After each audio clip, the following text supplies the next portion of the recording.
If you don't buy a ticket, you don't win the raffle. Hello everybody and welcome to another episode of the Athlete Podcast sponsored by Sports for Champions. Today we are lucky enough to be joined by Manchester United and Burnley footballer Ella Kinzett. How are you today, Ella? I'm really good, thank you. How are you? Yeah, I'm good, thanks. Thank you so much for joining us today. As a Man United fan, I've been really looking forward to getting you in, so thanks for that. If we could start, were you always athletic as a kid? Yeah, I love being outside. When I came in from school, I was always outside in the garden playing football. So yeah, I just loved running around basically. I was quite small, but I had a lot of ambition and always wanted to, I was quite competitive, so I always put myself in sporting situations really. Would you say you came from a sporting family? Yeah, both my parents were quite sporty, and my brother's a bit sporty as well. When did you first realise you had a bit of talent with football? I think when I was about 7 or 8, I was playing in a boys team, and it's the same league every year, so you're playing against the same teams, and I'd always be recognised by the other boys as the girl who plays football, and they'd always try and tackle me. I want to tackle me more than the boys as well, so I think that's when I knew, when I was doing quite well against the boys, that I maybe had a bit of a talent. How do you feel that sort of attitude was to girls at that time? Presumably there wasn't too many in the league. No, I think I was the only girl in the league. They didn't like it when I would either tackle them or go past them. Not so much the boys themselves, but the parents on the sidelines of the boys. So yeah, the parents. What were they saying? They were don't let a girl tackle you like that or something. But I tended to just block it out because it kind of was motivation for me, because it was I've got in their heads now, the parents are getting annoyed, and I was just enjoying football and just playing. Do you think that gave you a bit of an edge in the games? Yeah, when I tackled one of the boys, I think I've played against some, they used to just sit down on the floor and just get upset about it. Really? You retired them? Yeah. That's awesome. Do you remember much about your style of play at that age?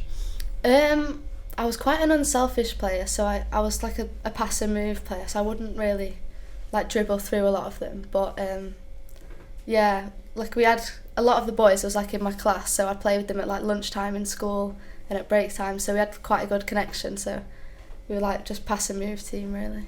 Wow. And then so I think you were about, was it 9 years old when you first went for trials at Man United? Yeah. How was that?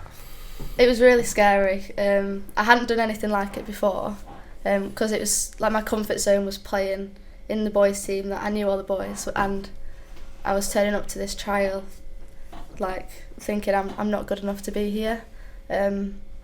So I think it was 3 weeks of trials, but it was every Monday, and I turned up, and on the first trial I was actually sick because I was that nervous about going. Wow. But yeah, I think on the second trial, I said to my dad, I said, I think I've got a chance here. And then it was on the last trial when I thought that I've got to give everything here, because this is the last time, the last trial before they made the decision. And I remember the coach at the time, he was I'm gonna ban you from passing the ball. So I was playing with girls that I'd never played before, because I would just pass the ball and move because it's what I was used to. But he wanted to see me on the ball, technically.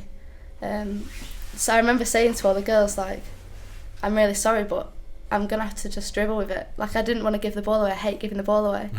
And they were all really understanding about it. And the coach was just yeah, I just want you to, show us what you've got dribbling. It's quite unusual for someone, especially at that age, to be so unselfish. You genuinely, everyone grows up trying to be a winger and looking at Ronaldo and stuff like that. And what do you think it is about you that kind of makes you sort of want to pass and move and be more of a team player? I think it's because, I think I'd recognised my own strength. I wasn't really a fast winger or a skillful dribbler. I was just quite technically good, my first touch. So I just thought, I'm not going to lose the ball and try and dribble through and be the star player when I know there's people in my team that's them. And I just didn't like losing the ball at all. I wanted to, it was a win for me when you make a successful pass, and then if I lost the ball in the game, I thought I've had a bad game because I've lost the ball. Yeah, makes sense. And how does the trial format actually work? Presumably it's not just like a big free-for-all game. Do you do drills and things like that? So we turned up, and it's like we were in a big room. I think there was probably about 50 of us on the first day, and you get split into teams just so it's easier for you to see like and locate the player. And then we did drills, like small-sided games and stuff, and you play, like the winners play each other. And then I remember on the last day there was a big 11v11, even though we were only like 10, like 9 and 10, there was a big 11v11, and you knew that was the pitch that they were looking at, like that was the focus pitch. And then the people on the other pitch was like, they were just playing, like none of the coaches were watching them. And I was the last player to be put on the focus pitch, and I could see I was stood with 2 of the girls who were made to retrial from the team, because they were in the full kit and everything from the last year. And I could just see them and thinking, I've not made it in because there's 2 girls that were on the team last year. And then they put me on the pitch, and I was like, oh wow. Like, I was just really surprised about it. Did you play well? Yeah, I think I did play well. I don't really remember a lot about it, but I remember my dad saying to me, because the parents could watch like from the balcony, like, oh, you've played well there. Oh, that's good. And then presumably, did you get a call? Was it an email? Did someone knock on the door? How does that work? I got a letter sent through. Right. I was at school, and it got sent to my house, and my mum was at home, and she wanted to like ring the school and just to tell me the news. And then I got home, and I remember going into the garden. Like, I just went into the garden, just like started kicking a ball around, and my mum was like you've got in, like you've made it. Man, how did that go down in the house? Oh, like everyone was buzzing for me. For me, it was quite overwhelming because I just used to like playing with my mates, kicking around, whereas this was like quite serious. Like, it was like the next step. But then, like, it took a few days to sink in, but then I was really looking forward to it. And then, do you remember those sort of first few training sessions? Yeah. Do you go to Carrington? How does that work? So we trained at Eccles Sixth Form College. So it was just like on a 3G pitch. And I think we trained like 5 o'clock till 7:30, and my dad was driving me. And I remember on the first day, like, it was on 3G, so you wear like blades, like studs, not metals, but just like plastics. And I bought the flat, like, indoor shoes. So I was just like, oh, like, this has started off really badly. So I was slipping all over the place in the first session. And I said to my dad, I said, I'm going to have to get some new boots because I don't think I can play in these. And then, like, because he like treated me afterwards, he's like, oh, I'll pay for them. Obviously I was like 9, so I think he was going to pay for them anyway, but it's like because you've got it. So yeah, it was quite daunting because they'd all played with each other. A lot of them were there since they were like 7 and 6. So having new players coming in, it was quite different. I can imagine. So you're saying about your dad there. I think you're from Manchester, aren't you? Yeah. But you're not a United supporting family. No. Tell me a bit about that. So my dad supports Spurs. He used to play football. He's from like Somerset. And he just really liked Glenn Hoddle, so he just decided to support Spurs. He's a top man, to be fair. Yeah, and then my mum's side of the family, they're all from like North East, so my mum supports Middlesbrough. Right, so you'd be a United fan then, naturally. Well, I actually support City. City fan. I mean, you must be the only City fan on the team, yeah? Surprisingly, when I was in like the under-16s, there wasn't many United fans. Right, okay. We had a lot of players from like Lancashire area, so we had a few Burnley supporters. Wow. And then there was probably about 4 or 5 of us that were City fans. Really? I mean, I guess we're of a slightly different generation where I just don't know any City fans, but really? I guess after the success they've had recently, maybe there's a few more seeping in. Yeah, I think there's a lot of like jumping on the bandwagon of like winning the leagues. Exactly. And stuff like that. Yeah, I'll take that. So you kind of established yourself at United. What level was that then when you first go in? Is it like under 12s? It was the under 11s. Right. So I had 1 year at the under 11s because I'm like a younger one in my year. So in the pre-season I turned 10, and then you've got to move up age group. So then it was like moving up to the under 13s when I was 10. So I feel like I was always kind of like an age group below everyone else. Yeah, so you'd be like the youngest of the next lot coming through. And then I think it was probably a couple of years after that you were picked up by England to go and join up with, I'm not sure, what was the level that you went straight in with England? So they're like national camps in the under-14s where you go down, there's various different places. A lot of mine were at Warwick, like university campus, you know, there's like the sports facilities. Mm-hmm. And you'd go down there on like a Friday, get dropped off, and then you'd stay until the Sunday. So it's like a 3-day training camp. Right. So yeah, I think I did all 5 of them, all 4 of them in that under-14s age group, yeah. How did you find it joining up with the England team? I imagine that's another step up again then. Yeah, so you're playing with like the best players in the country at your age, so like the training sessions was just a different intensity, like something that I wasn't used to. But it's really good, like you form great friendships when you're on there because you're with them all the time. So, and you know, like you have roommates and stuff, and then it's kind of the similar girls go back each time, so then after a season, like you know them all really well, so then when you're playing them in the leagues, you've got all your friends in the different teams and stuff. It can only be good for the team, I suppose, if you all get to know each other and go through the age ranks together. Yeah. When did you make your sort of international debut? So I was in the under-16s, and it was at Bisham Abbey, and we played against Ireland, and it was kind of like a double header, so we had like a big squad. We had like one team played them first, and then a completely different team played them again afterwards.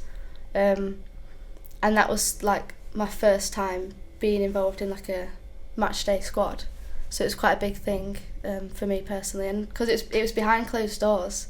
Was that with the pandemic? Yeah. Right. It was kind of like my dad was like, he was gutted because he wanted to come and watch, so he was like, I might buy like a security guard jacket and then like try and sneak down, but it wasn't allowed. And were you nervous before the game? Yeah, I was really nervous. I remember sitting in the changing rooms and just thinking, because some of them like had played for England before in like an under-15 like friendly, but for me it was like my first time, so some of them weren't as nervous, but you're still not cemented in the team, so it was like an opportunity to prove myself like in a game situation. It's completely different to training environment. Are you playing in the same sort of position? Yeah, I was playing in the holding midfield then. Yeah. So what kind of things are you responsible for on the pitch? Like when we're building out from the goalkeeper, like supporting options, they had a real focus of switching from one side through me out to the other side, because like Ireland were pressing aggressively, and then once you beat the press, like it was so satisfying to beat the press on like multiple occasions, just doing the big switch out. I think people often, especially when they're younger, they sort of think of football and they just want to be the person scoring the goal. Yeah. It sounds like you take quite a lot of pleasure from some of the more simple sort of rudimentary sides of football. How would you describe how your roles sort of evolved as you've got a bit older? So it was quite, when I moved up into the under 21s, it was a very competitive league. It was quite a difficult league to play in. For me, it changed when I was in the holding midfield. It changed from being more of like the game player to more out of possession stuff needed to like be worked on, like being more aggressive when they're on the break, like breaking up play, kind of like what Casemiro's come in at United and done. So yeah, it's definitely changed, but it's still really important, like making an option underneath the ball and like not being so direct. Like when you're in the youth age group, it's like basketball game, like end-to-end stuff, whereas it's more in the under-21s like dictating the tempo of the game, like not being so transitional.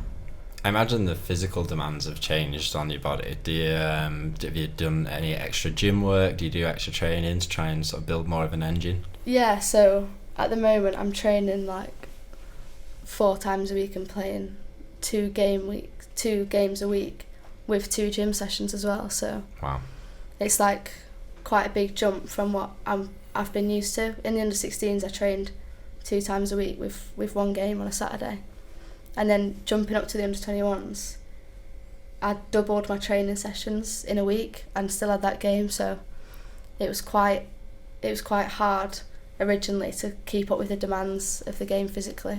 How was that like? Are you finding yourself like knackered after training sessions, having to eat loads more? How does it affect the other parts of your life? Yeah, so it was hard because I was doing my A-levels when I went up to the under 21s, so I'd go to school in the day, like into college, and then I'd have to like, my dad used to drive me straight from college to the train station. I'd like eat my tea in the back, like eat my lunch in the back of the car, get on the train, and there just wasn't a lot of time for like downtime and relaxing, because then when I'd come back in at like 8 o'clock, so I'd have to get the train home when I couldn't drive. I'd have to catch up on lessons that I'd missed in the day, so it was quite hard to like get enough sleep and eat enough. But I think I definitely got better at like coping with the demands. I think my body just got used to it.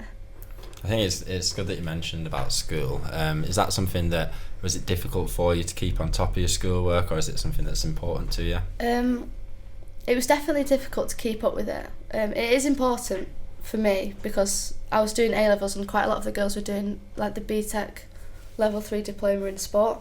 So they were based at training, doing college, and then just walking over to the pitch, whereas I was having to commute in. So it was hard when you got home from football and you just wanted to like watch TV or something, and you had to catch up on the lessons that you'd missed in the day.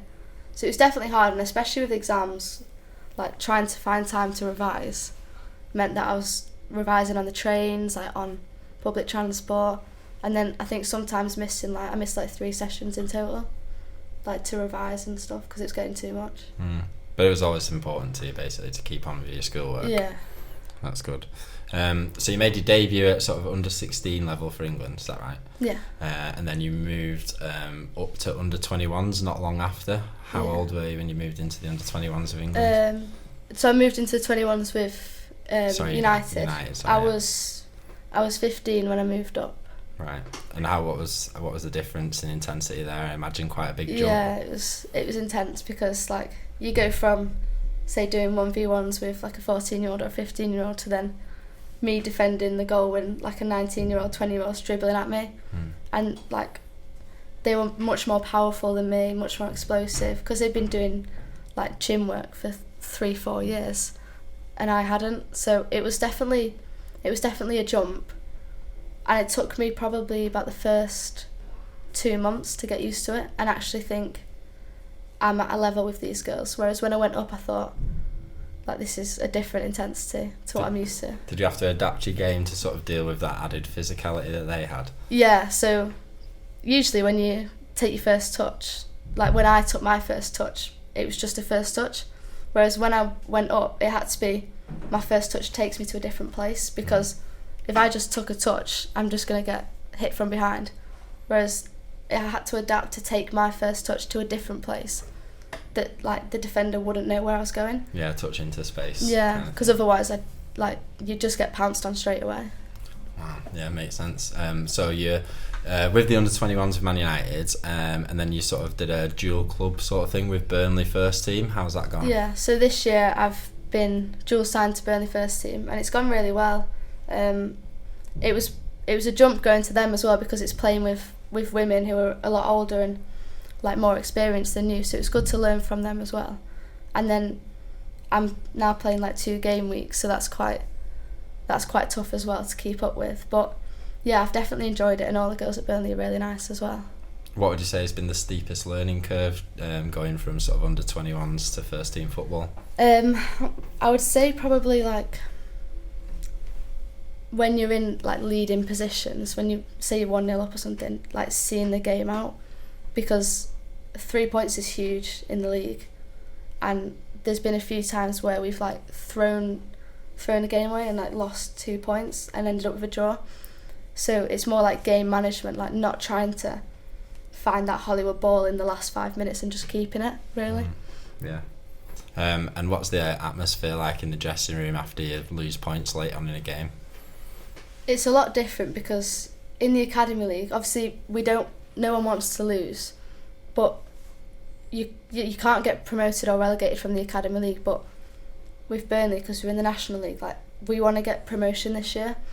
So when we do lose like points that we know were in our hands, it's quite frustrating. Like, a lot of the girls are quite frustrated because you kind of have to win nearly every single game to go up, and when you don't get the 3 points from games that you feel like you could have, it just, it's just going to add pressure on at the end of the season when you're in the last few games and you think you've got to get like 3 points in all of these and then like a result from someone else. Like, you'd rather it be in your control than having to rely on other teams to do a job. Yeah. You touched on the National League there, and I know that the WSL and the National League, which is the Women's Super League, and then the what would be the Championship in men's football, the crowds that they're getting and the sort of the attention that they're getting it's rocketing as the past few years, obviously helped by the Euros win. Where do you see the future for sort of women's football in the UK? Yeah, it's definitely grown a lot. Like, I think it's going to be huge, especially after the Euros. Like, I've noticed just from like walking down the street and people are talking about the women's game, which I've never experienced before. And then when, like, for me, when I'm playing for the United Under-21s, we just get like we don't get many supporters, just maybe like 30-40 people watching, mainly parents. And then you suddenly see, when we were in the FA Youth Cup final, we had about 300 people watching, and it was just surprising. But I definitely see it growing a lot. Especially in the WSL, the attendances are going through the roof at the moment, so it's definitely a good thing for women's football. Yeah, I think with that, with the attendance and everything like that, with the more viewers that it's getting, the more money comes into the game. I know that the funding at the moment is a bit of an issue in women's football. How do you find it, sort of, with the sort of limited funding to obviously keep yourself as professional as you do? Yeah, so it is hard. I've got a part-time job as a waitress just to try and earn extra money, because I'm at an age where like everything's costing more money, so I can't afford to not work and to keep up with football as well. So it's just to kind of supplement my football, really. What keeps you motivated? I think just having that goal of being a professional footballer. Like, at some point there will be a time where like I can just play football and do what I love, and that's kind of what keeps me going at the moment. Do you think Sports for Champions can sort of help with that? Do you think we're obviously doing Sports for Champions events is going to give you another way to earn income, obviously, while sort of keeping in line with your sport? Yeah, definitely. Because it's so flexible, I can like tailor it around my training schedule. Whereas when I've got other jobs, sometimes you can't, like, I've got training and a shift, and then you've got to make that decision, and I'm like annoying my employees and stuff by having to cancel the shift because I've got training. So it would definitely be able to like allow me to focus on my football, and then like in the evenings, instead of working, I can like focus on like my nutrition, my sleep, getting my recovery in. So it would definitely help a lot. How is your nutrition? Do you take it quite seriously? Yeah, so I try and like plan in advance, like meal prep and stuff, because I don't really have a lot of time. So like when I'm out and about, like I'd like to take food with me instead of eat stuff out, because I find that there's not really loads of like healthy options when you're trying to find food out. Like, so I try and plan ahead, and like we have nutritionists at United that help us a lot. Like when we do a food diary, like telling us what we need to have more of, like what we need to eat less of. So it's definitely something that's quite important to me. Are you super strict?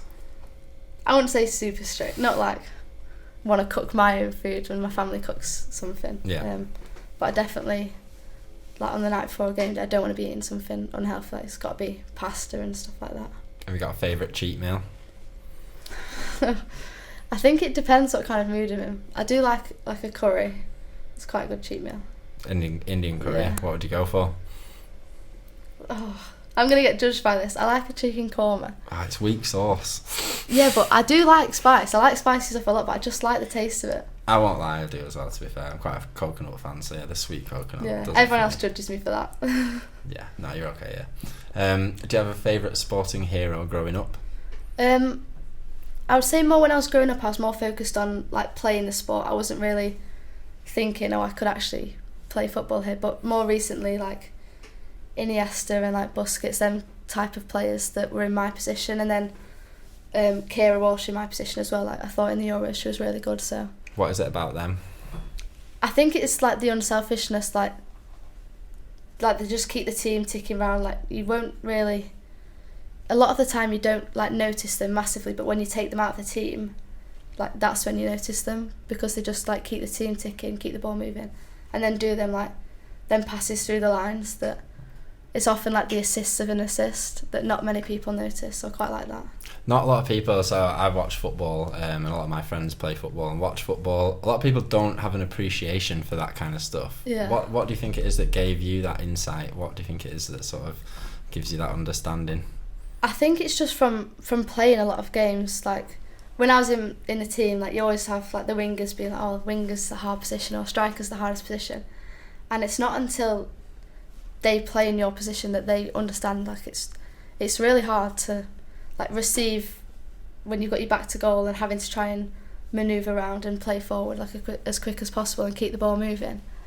So yeah, I think everyone thinks their position's the hardest until they try a new one. Do you have a favourite sporting quote? I think I'd say you miss 100% of the shots you don't take. Yeah, what does that mean to you?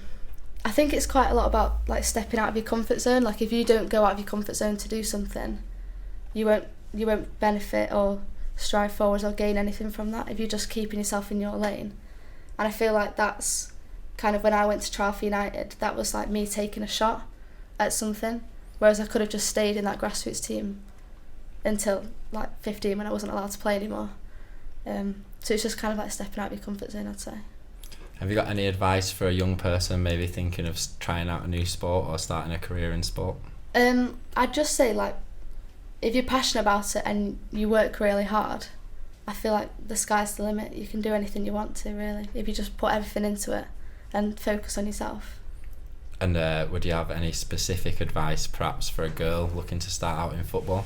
I think you're always going to have those people that say like you can't play football because you're a girl and something, but it's just to be resilient, like enjoy it, have fun, because if you're enjoying what you're doing you're going to want to stick at it. So if you enjoy it and you work hard, then I think they can do anything. You can play football if you're a girl. Of course you can. I think that's a great note to end it on. Thank you very much for joining us today. Thank you. You're more than welcome, and thank you to everyone for joining us at home. It's been another fantastic episode of the Athlete Podcast, and we'll see you next time. See ya.